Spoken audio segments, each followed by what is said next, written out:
Welcome to Below the Line, where we talk about working in Hollywood from the crew perspective. My name is Skid. I was an assistant director in Hollywood for the better part of 8 years, and now I'm not. Today we're talking about Henry Danger, a Nickelodeon TV comedy about a teenage sidekick superhero that first aired in 2014 with a fifth season greenlit for next year. It doesn't have a page on Rotten Tomatoes, so I've gone elsewhere for some reviews. Common Sense Media describes the show as a, quote, cheesy formulaic superhero comedy that offers little substance, unquote. While the Parents' Choice website summarizes Henry Danger as, quote, lighthearted escapist entertainment, a sitcom that offers an interesting situation and adequate physical and scripted comedy. Take it for what it is, unquote.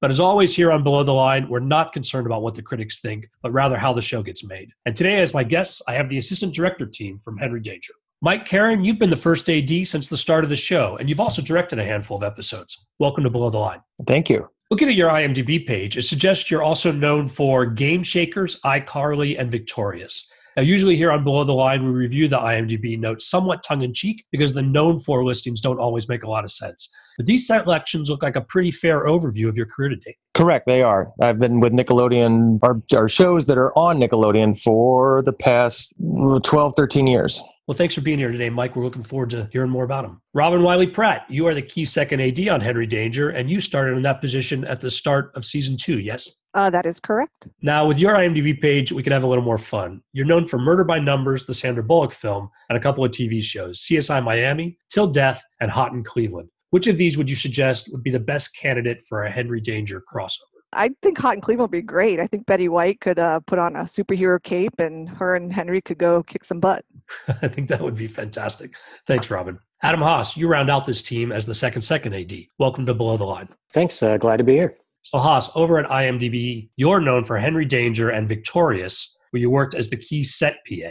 But you're also known for a couple of films, Insomnium and Mouthpiece, where you're credited as a grip. What's the story there? Well, when I first was in college, I had some friends and roommates and alumni that moved out here before me, and I thought I'd go that path that they did of being an electric and grip and working that route. Spent the first year or so struggling and not working as much as I'd like until finally it opened up the PA routes and then actually got some traction and things started rolling. Well, glad to have you here today. Looking forward to hearing more about your experiences on Henry Danger. Back to that. Robin, could you tell us a little bit more about the show?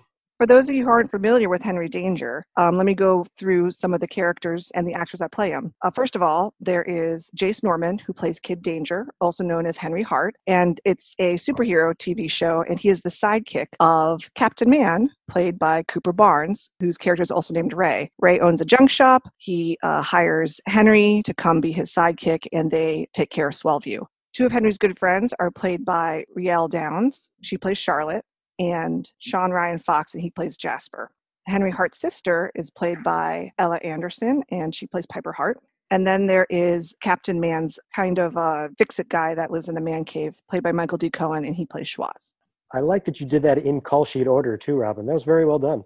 You beat me to it. I was going to say it because I could see the way her head was kind of working because that's, Yep. Personally, I worked on a couple of single-camera sitcoms when I was in LA, like Arrested Development and Entourage, but I never worked in multi-camera. So for the benefit of our listeners who might not be familiar with either, let's start by discussing the differences between the two formats. There are so many differences for multi-camera and single camera. The main difference, obviously, in the name multi and single, of course, with single camera, you still have maybe one or two cameras recording a setup. But in multi-camera, there is 4 cameras all the time. And what that does for you is that you can record a scene that's maybe 2, 3, 4, 5, 6 pages from 4 angles at once. And it goes much, much faster than single camera. A 5-page scene in single camera would take maybe 5, 6, 7 hours. A 5-page scene in multi-camera could take as little as 1 hour.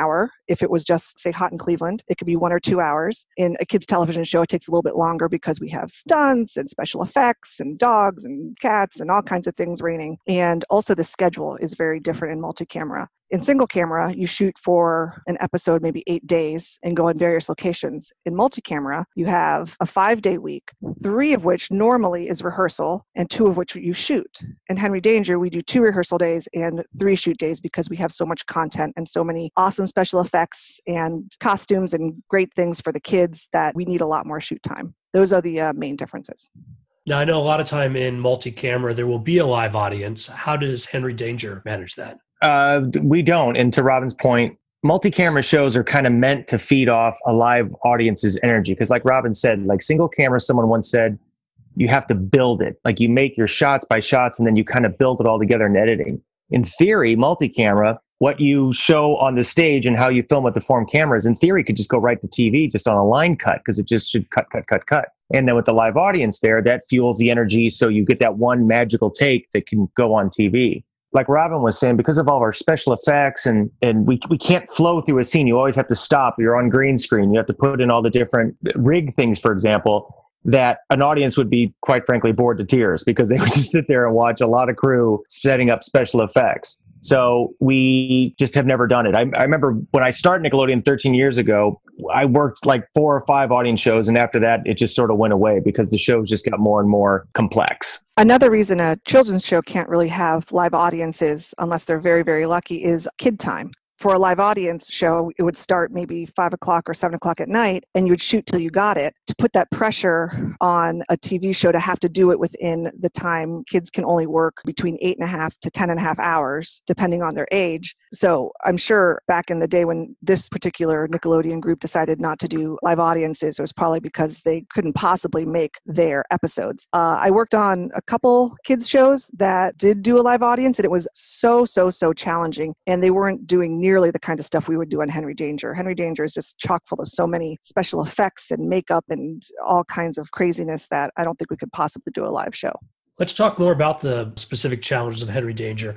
I watched a handful of episodes in preparation for our podcast, and I was very impressed with the amount of special effects, the action fight scenes that sometimes were quite extensive, involved lots and lots of folks, and just the multiple sets in each shoot, sometimes even cutting back and forth in the conversation between sets. Let's talk about your action fight scenes. So what sort of effort goes into a multi-person battle, which seems to happen on the show every episode? It kind of starts with our stunt coordinator, a man named Vince Dedrick. What happens is we'll meet for our production meeting. We'll get a sense of what our showrunner, Chris Nowak, wants out of the fight. And then from there, Vince kind of takes it. He'll talk to the director, get a sense of like the blocking, like, look, I need these people over here at this moment or vice versa. And then, like Robin said, we only rehearse 2 days. So kind of what will happen is he'll show up at 6 o'clock in the morning with his stunt team. They'll choreograph it. We'll rehearse it. He'll show us what he has. The director will kind of fine tune differences of where people got to be, as the script dictates. Maybe a half hour at lunch with first team, and then we show a run through. So, I mean, a lot of times it really is. It's all put together in one day. We have also stunt doubles that do the tough choreography. Jace and Cooper do a lot of their own stunts. They do it all the way up until it gets a little dangerous. So all the fighting that you see, Jace and Cooper can throw a punch, they can kick, they can duck and all that. But if it's ever something that's thrown against the wall or anything that might hurt our real actors who aren't trained to be stunt actors, then we swap them out. And are you guys doing wire work as well? It seems occasionally I've got to see folks up in the air or flying through the air and then taking that out in post. Is that how you guys are shooting that? Yeah, we do a lot of wires. That's for sure. And what about special effects? I know, for example, the guys go up those tubes all the time. There's other kind of changes on set with the fights and the superpowers. Do you guys have a full-time special effects person there? It's funny. This season, we've, the tubes you're referring to? In the pilot, we were at the point where in order to get them to go up the tubes, we put them in full harnesses. And just like you said, we had them wired up and we had to, shoot background plates so they could take it out in post. And our special effects person, a man named David Van Riper, got a hold of it. And he was like, well, all you really need to do is have them stand up on their toes and I'll take care of the rest. And we all kind of looked at each other like, oh, well, that's easier than all the rigs and the wires and all that kind of stuff. And just like everything else in the industry, special effects in the beginning, stuff that we could do practically, we tried to do as much as we could so we would not, overstrain our special effects. But effects has got to the point where it's truly a tool that we can use because it makes our day go faster. It's become a tool that we can do things more efficiently. We can do them safer sometimes, particularly when you're throwing things across the room. He'll take care of all that stuff. A lot of times when people are hit by something, it's a complete visual effect. We don't have to make something and actually throw it at someone. From day one, a lot of things that we used to do practically now, special effects handles as if it's just pedestrian. They don't even think about, like, we'll have our production meeting and we'll be like, well, can effects handle that? And, our post-production supervisor will look at us and just be like, oh, yeah, we got that. And it's like, really? It's okay. Well, you're adding, 1,000 bees to a guy's face. Nah, we can take care of that. It's interesting how we've watched special effects evolve over the years, just like everything else you've watched in the Marvel universe or big features. Effects is moving forward at a lightning pace. Everything Mike said is absolutely true. I think you watched the Space Invaders episode, Skid? Robin, I did. One of the episodes I watched in preparation was Space Invaders, the two-parter where they go up to a space station circling the Earth. That was also directed by Mr. Mike Karen. In that episode, the two guys were floating, and visual effects had a lot to do with that, but also our practical special effects guys, led by Clark James, and he's got about 5 to 10 men and women working for him at any given point that lifted those guys up, and it was amazing to watch because when the guys were floating, then you turned around, it was almost like puppeteers behind the camera, and there was 4 guys just pulling at strings, and then of course David Van Riper later in post takes out all the strings, then the guys are floating. It was pretty fun, the things that we get to do on Henry Danger. The teamwork that goes from production to pre-prep, the actual shooting, the way it goes to post, we're a pretty well-oiled machine that way. I mean, all the things that we do, because in that production meeting, we usually have David on the phone, our visual effects. And so everyone kind of is working in unison to figure out how to do it best. Diving a little deeper into the idea of teamwork, could you tell us a bit more about how the division of labor works with you guys as an AD team? This is Haas. As the second AD, I will focus on everything background artist related, as far as looking at the script and seeing what scenes need any background performers, and then booking, and then taking it through getting paperwork signed, and then getting them out to sets, giving the background artist direction and blocking position, all the way through shooting and getting them out of here for the day. This is where I focus my skills. Thanks, Haas. Robin, where do you pick it up as the key second AD? My job is a lot of planning, where Haas and Mike live in the day. I live in tomorrow and yesterday. I'm in charge of prepping the call sheet for the next day. I also actually do the production report, which normally on features or episodic, trainees or second seconds usually do that. But I also run first team. So I get all the actors ready. I talk to hair and makeup, get them through wardrobe, and anything else that fills in the cracks. It's a smaller team than single camera. It's only the 3 ADs and our awesome set PA, Matthew Kokoza. He's amazing. He and I work together a lot. Mostly it's him and I. And he's also on set with Mike a lot. It's a small but mighty team. It's not as big as an episodic television where they might have an additional second, a trainee, 2 PAs. Whenever we have lots of background, we'll bring in an additional second. Otherwise, it's just the 4 of us. And then, Mike, where do you pick it up then on set? Folks might not understand fully what a first AD does. Obviously, a lot of our listeners do. How is it different on a show like this than on, say, either single camera or elsewhere in the industry?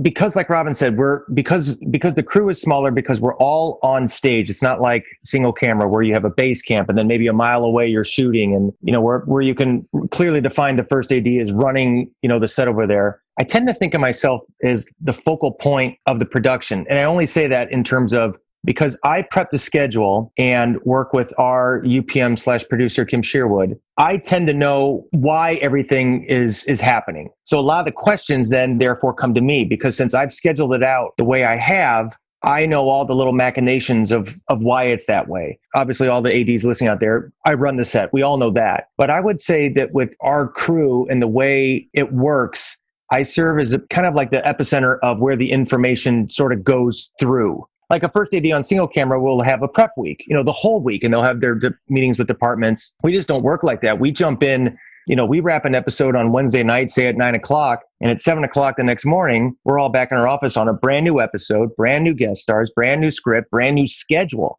And we have to move awfully fast. And it helps when they know on stage they can come up to me and I can more or less usually give the answers. Or Robin or Haas or Matthew, they know what it is as well. Everyone knows where to go. And I guess that's, over the years, I've kind of pieced it together. That's worth its weight in gold, I guess. And so do you guys have different directors every episode as well? Or can someone direct multiple episodes in a row based on that shortened prep schedule that you're talking about? We tend to change it up week to week. I've directed that Thursday to Wednesday back to back, and it's tough. I mean, because again, you're coming home at 9:00, 10:00, you're wrecked. Monday, Tuesday, Wednesday, you've been shooting. It's really hard to get up and go at it again. So this season especially, I don't think we have any back to backs. Well, we have a 2-parter, but that's a little different because we've prepped it all beforehand. But I don't think we have any singles back to back. So let's talk more about the challenges of having minors on set. For folks who may not be aware, their hours are very restrictive. There's certain school requirements that have to be met for them to work. You just don't have a lot of control over their schedules. Yeah, so that's definitely a problem that we have a lot with our first team actors that are minors, but then also especially with all of my background performers that I bring in that are under 18. I have to manage their school time, make sure they get all their required school hours in the day, and then still have enough time for them to come out the stage to work with me so that they know what the scene is. So they know they're blocking and they're not just standing there staring at camera blankly. And then it can get very tricky because sometimes you might start the day like, all right, it's 8 a.m. Everybody comes out to set after they're ready to go, and then you start shooting with them. But then like sometimes the day might start drifting a little bit and the action takes a little bit longer than you had anticipated. So you have to keep an eye on the time, backtracking to make sure you get those number of hours within their limited work hours plus their lunchtime, and then do that math to be like, all right, this scene has to be done, or the scene, maybe those background actors have to be done by a certain time for me to be able to get their school and get them out of here on time as they need to be. So it can be quite tricky to do that, plus also still monitoring all 4 cameras and then making sure that everybody's still doing the same action that they need to be doing each time over, and then coming up with a plan to fall back on if things keep on drifting to one way. That can be a lot to juggle at times. So, Haas, what's the most background you've ever had on the show at one time? I don't remember an exact number of the most I've had. I think it was actually a Mike-directed episode for Game Shakers. Tech Fest was something like 70 or 80 total bodies, of which maybe 20 to 30 were minors. But yeah, something like 70, 80. I feel like one of your more difficult episodes was when I first started was the meatball. That was all day with a lot of minors and not a lot of adults. It was probably like 45 minors and maybe 15 adults. And that was all day long, and you had your hands full that day. Yes, I had forgotten that because that was one of my earlier on episodes. You might have blocked that one out, it sounds like, Haas. That's a lot.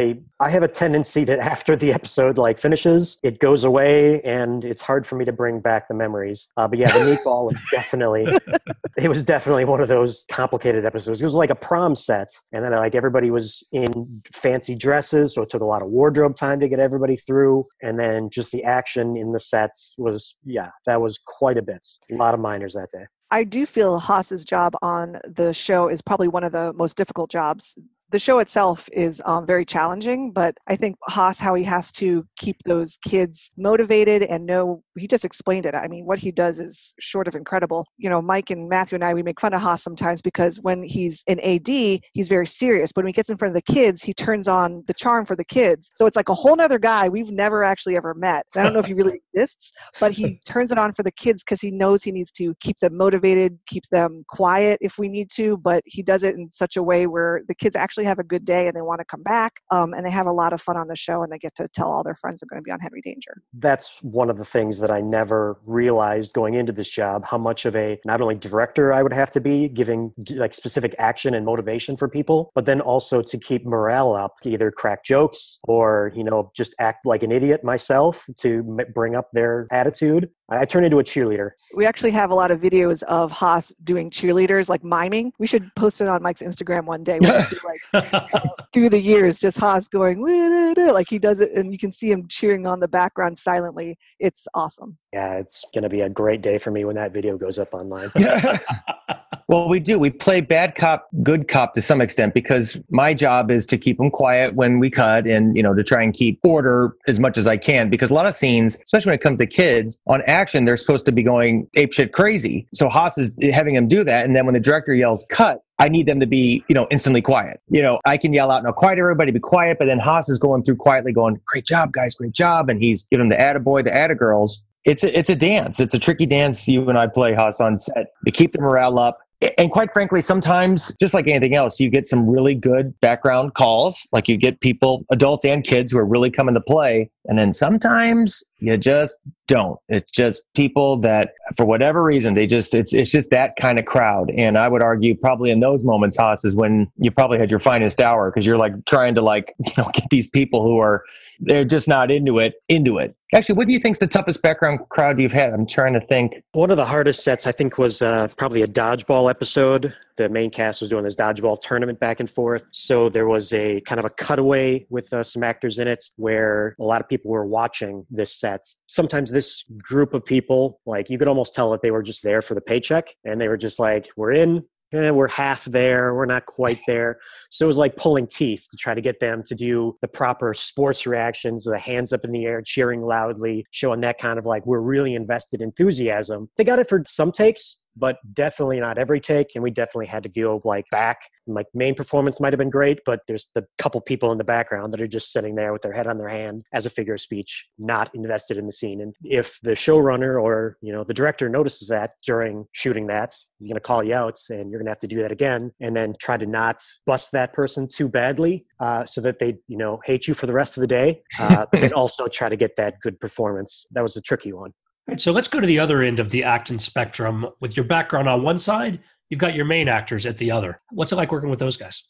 Oh, it's a delight. Henry Danger, we've all said this. I mean, like I said, I've worked on the Nickelodeon shows over a decade, and the Henry Danger cast, truly, they're a special little group. From day one, particularly Jace and Coop. You got to remember, Jace was, what was he, 13 when he started? And, Coop is early 30s. And so, but right off the bat, this guy and this kid, day one, had instant chemistry. And it shows on camera for sure.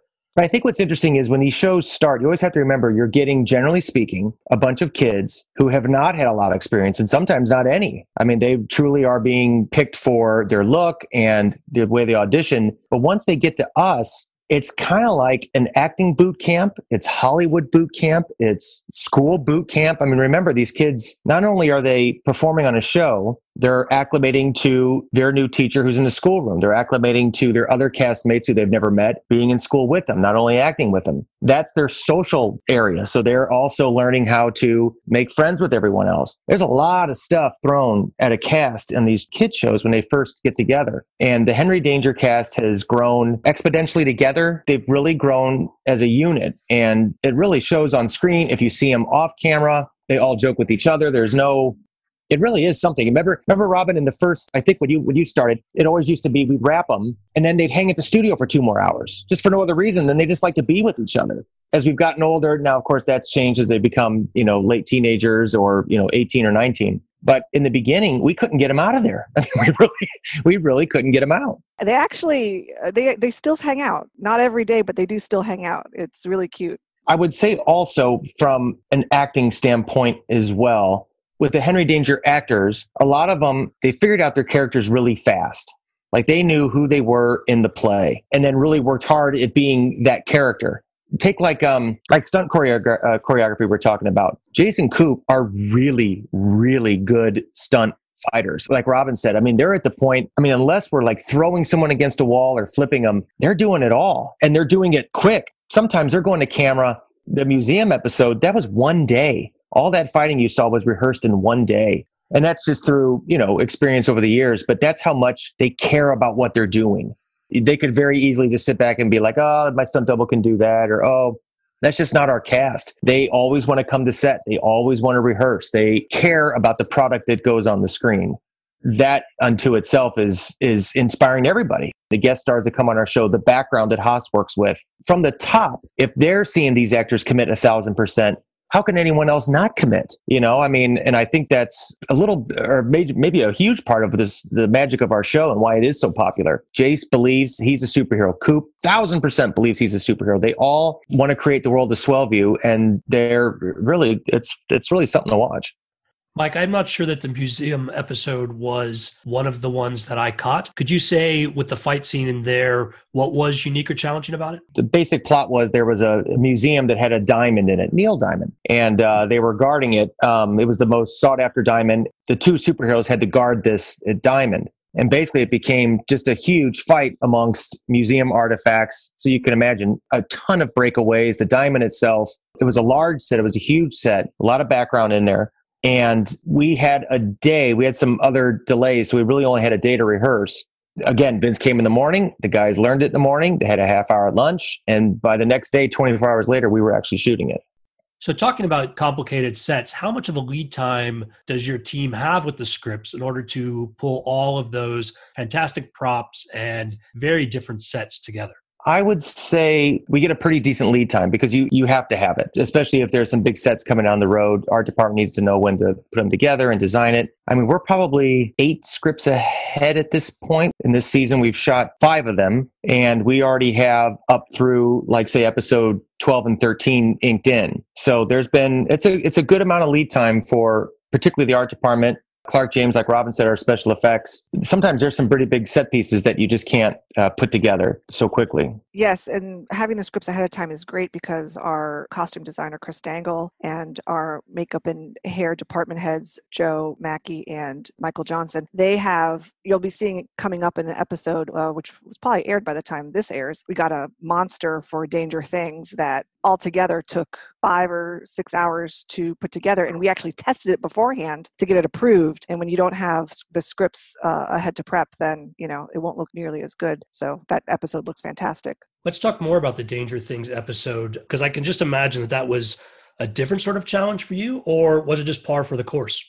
Haas had a big episode. This, again, is working with the background. Danger Things was one of those episodes where, in some regards, yes, we had done some of these things before, but it's just like the length of time and the amount the performers are involved and then have to share such big interactions with both the monster we talked about and other first teamers that I think was a little bit bigger than some we had done, because there's food fights and getting everybody slimed up in the episode. It was good that we had lead time to be able to prepare ourselves, both for safety, like with donuts being thrown all around the set, the food fight we were in, dealing with the slime that we had to deal with, and then prepping so that I could hire background kids that were going to be fine, and parents, most importantly, they were going to be fine with their kid they were very messy at the end of our shoot days. It was difficult. Not so much difficult, but just glad that we had the prep time to be able to get ready for it. Well, Danger Things, scheduling-wise, was a challenge in unison with Haas in the background, because when you've seen the episode, there is the color world with where the monster was at and everything was happy-go-lucky. And then the same set was turned into the evil scientific lab. So what we had to do was we had to schedule one day where we shot all the colorful stuff, if you will, all the fun stuff with the monster.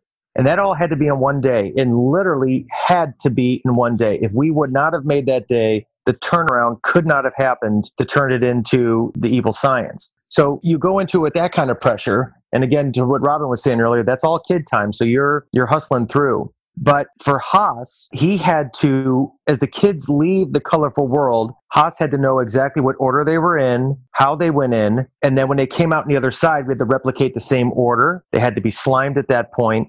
And you can only put that all together with having a script ahead of time like that, so you can wrap your head around it. I had time to schedule it. The art department had time to figure out the puzzle of how do we convert the world, with art and construction and all that, to put that together. Robin's figuring out how much school we're getting, which is another big point. We should probably talk about that a little bit, is how much school these kids need to get and how that is a part of our day. It's a non-negotiable part of our day. When you deal with the kids, these things they're not like a set of rules that we follow as best we can. It's a set of rules that we have to follow. These are state law. You cannot shoot them over 9.5 hours. They have to get school time. When we put this all together, the three of us, and plan these things out, they're absolutes. These are fixed moments in time. The time that these kids are going to blow up, or they have to go to lunch, or the school they get. And Danger Things, we needed that prep time for all of us just to sit and figure out with first team and background, how can we make this all happen?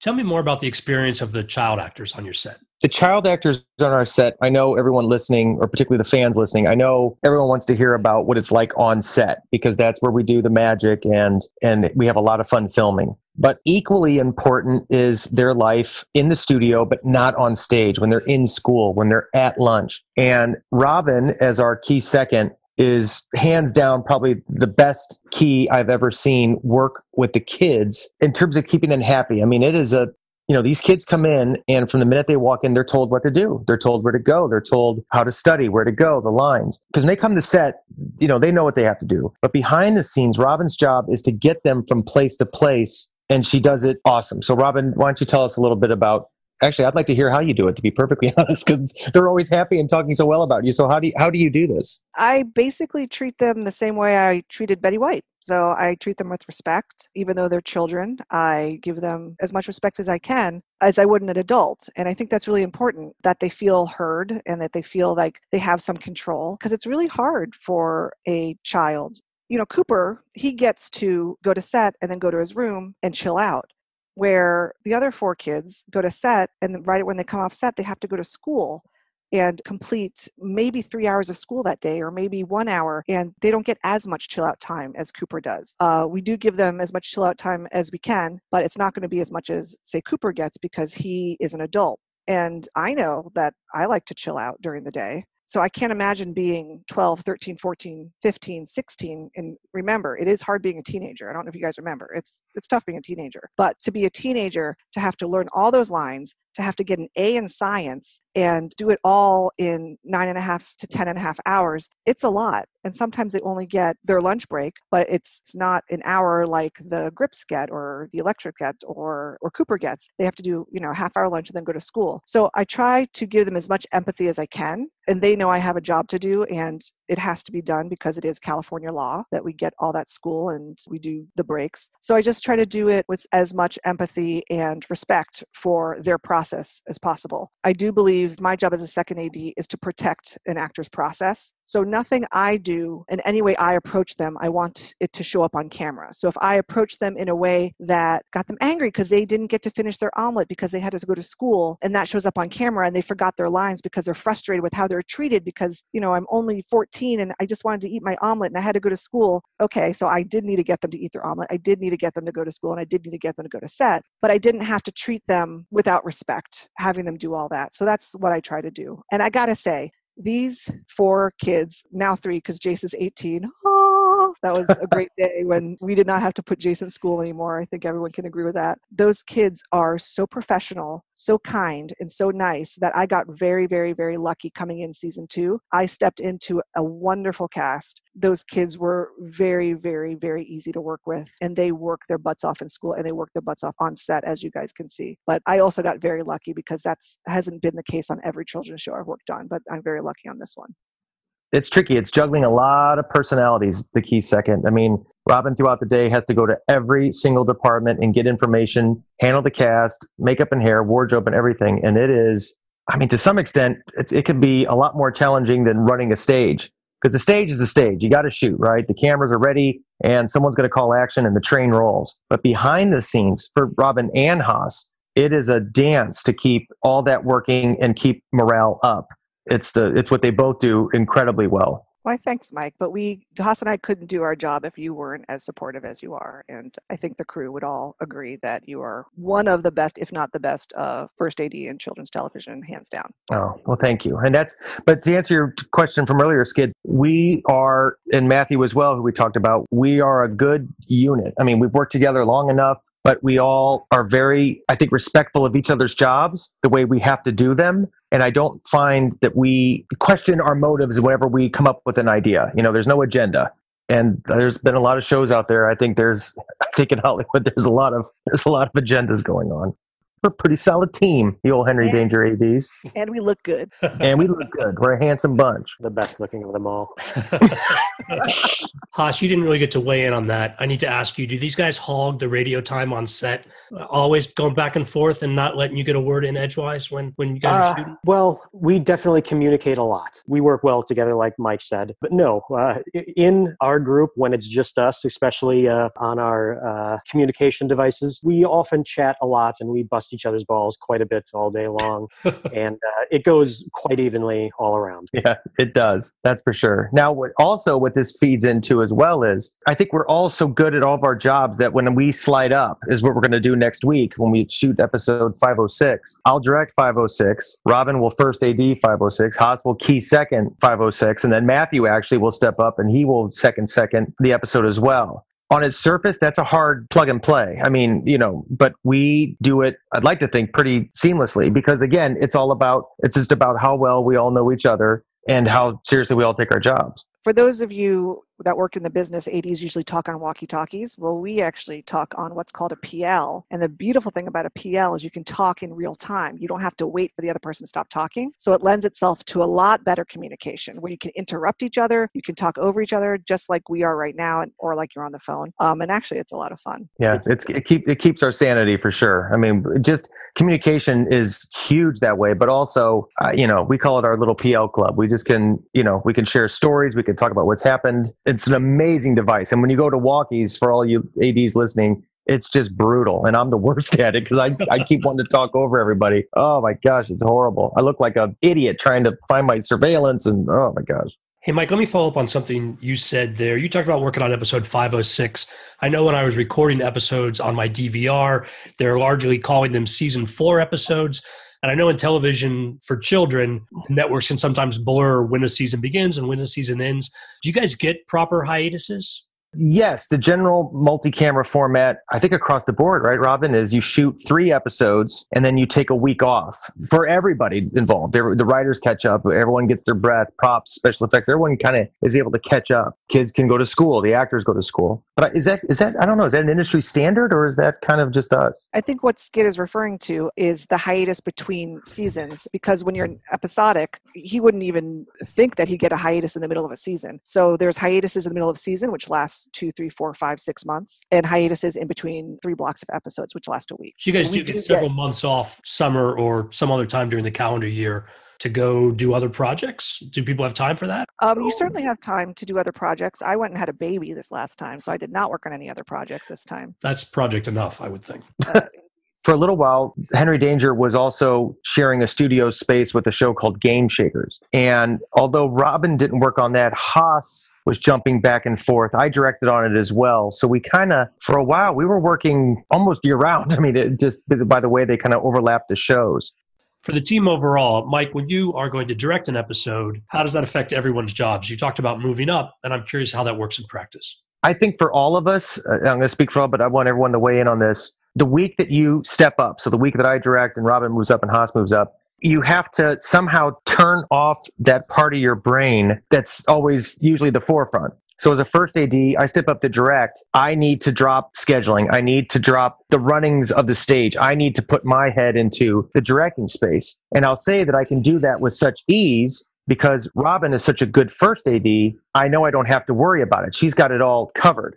But still, and it's taken me a while, when I first started directing after first ADing, that was hard. I mean, just trying to unlearn what you've learned to jump into something else. But I can do that with such ease because I know Robin and Haas will just flow up so well that I don't have to worry about it. And I think that's what makes our production, why I do get my episodes to direct, because I know it's not going to hurt anything because we're also good at what we do. It just sort of happens. So there you go. Robin, what do you think? What's it like? Because a lot of times what it means for you is you're not getting a lot of prep because you're dealing with production report on Wednesday night and you're waking up Thursday morning and now you have to put a schedule out and you're the first. Yes. I was actually just talking to Haas about this the other day, that I love being your first AD when you're a director because you still want to be a first AD and you just like make announcements and tell everyone everything, and I just have to stand there and look pretty. So, but I guess this time I'm going to have to step up since you're on to me. So I'll have to That's why, man. To dust off my first AD cap. Hey, you know what though? A funny story is was it the first episode? I think. Oh my God! So get this, I had directed a bunch, but an episode that I directed that Robin had first stepped up to first AD. She comes in the morning and she's like, "Hey, Mike." I'm like, "Robin, why are you whispering?" She's like, "I'm not whispering. I don't have my voice. I woke up with laryngitis." And I'm like, "Get out of town. You can't have laryngitis." She's like, "I'm serious. I can't talk." So that week was this funny dance of, I still think I had to make all the announcements. Robin was still running it. But do you believe that her first, and she wasn't sick or anything, right?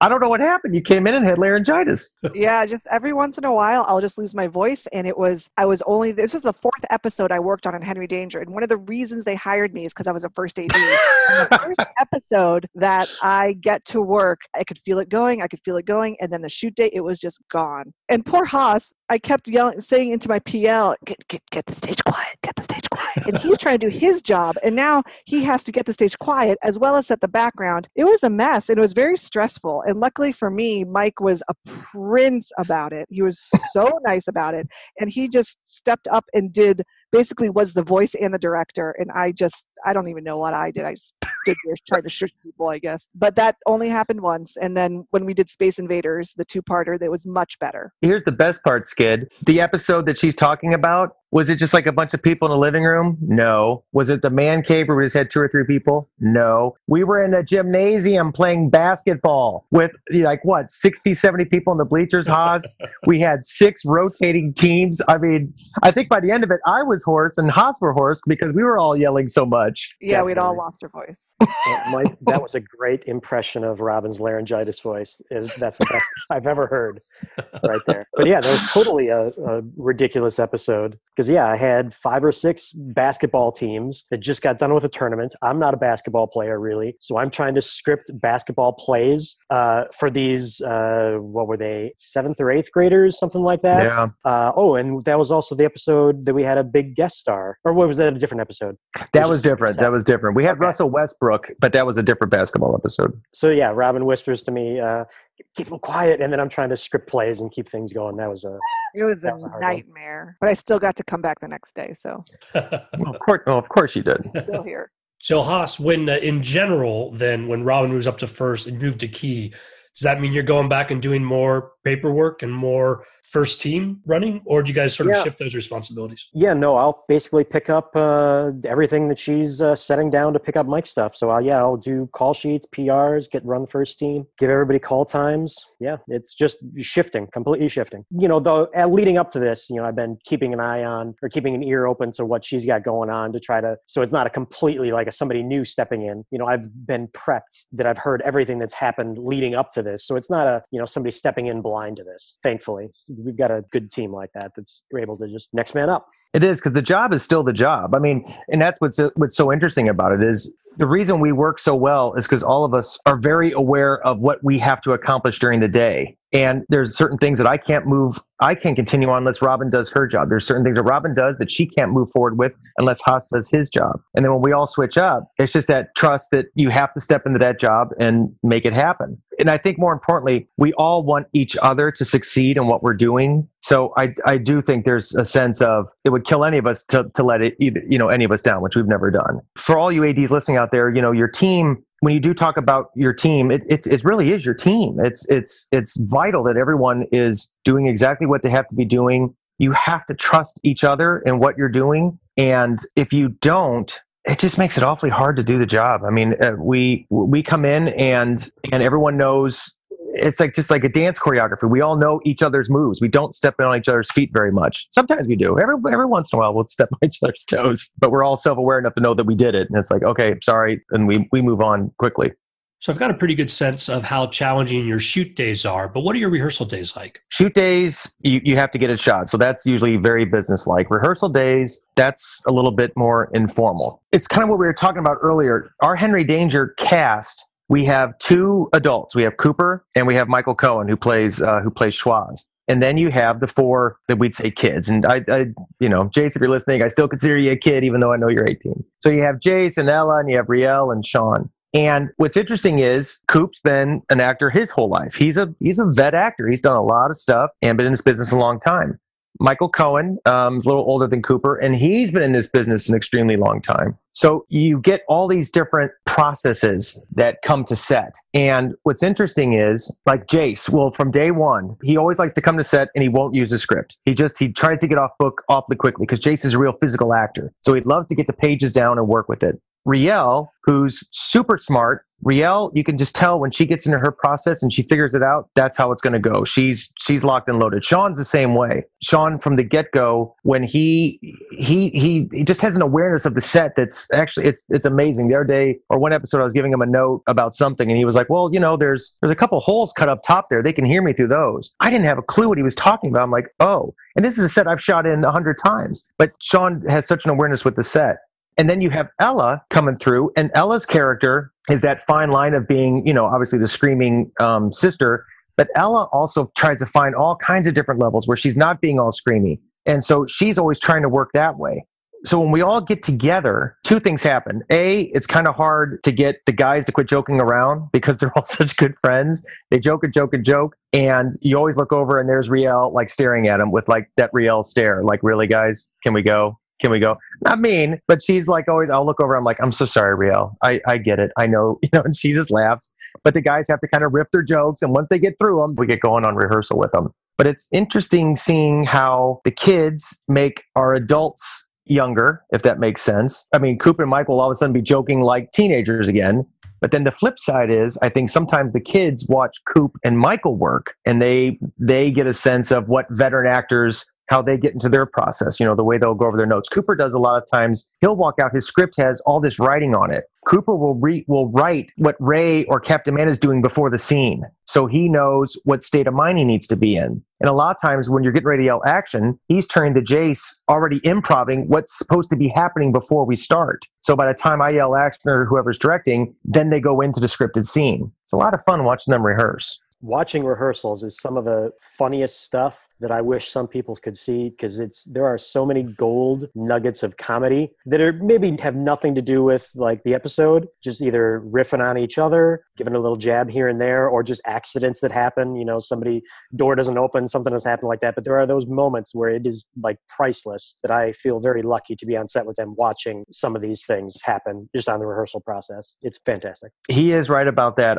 It's funny you say that. They're some of the most gut laughing, like you can't get your breath. Cooper can riff and does imitations that you wouldn't believe. He does an Al Pacino, Seinfeld, and he's a walking Wikipedia of movie scripts. Cooper can break out into, some people break out in song, like, oh, they know a song. Cooper will just start ripping out whole scenes from movies. And I'll tell you, Haas is right. Sometimes we just get laughing so much, or he gets the kids cracking up so much on set. And that even bleeds into shoot days too. We've had sometimes shoot days where we just can't get through the scene. I mean, that Spelling Bee episode that just aired, I remember a couple of times on set with Coop and Sean and Jace when they were having the show what's in their bag. Like the joke was Captain Man can't really spell very well. So Jace, to spell, something that has the letter E in it, Jace would take an egg out. So Coop knew it started with an E. And so, we got riffing on some of that during shooting, and it was hard to get through it. Well, I really appreciate you guys sharing the insights about both how your team works and what it's like working on Henry Danger. Thanks, guys. This has been a lot of fun. Thank you, Skid. Absolutely. That concludes our discussion about Henry Danger. It also concludes the first season of Below the Line. I'm already editing new episodes for season 2, but I'm going to take some time to regroup and launch the podcast anew early next year. If you've enjoyed this season, please tell your friends. I could use your help expanding our audience. And along the same lines, I'd really appreciate your feedback, what you've enjoyed, specific topics or films you'd like me to cover, and suggestions for what I might do differently with season 2. My email address is skid, S-K-I-D, at belowtheline.biz. That's B-I-Z. And let me know if you follow us on Instagram or Twitter. On both of those platforms, we're at Pod Below the Line. You can also follow us on our Facebook community page. That's at Podcast Below the Line. Thanks as always to Curtis Five for our music and John Wan for our logo. And a special thanks to all of my Season 1 guests who made this podcast possible. It's been a lot of fun. Please join us again for Season 2.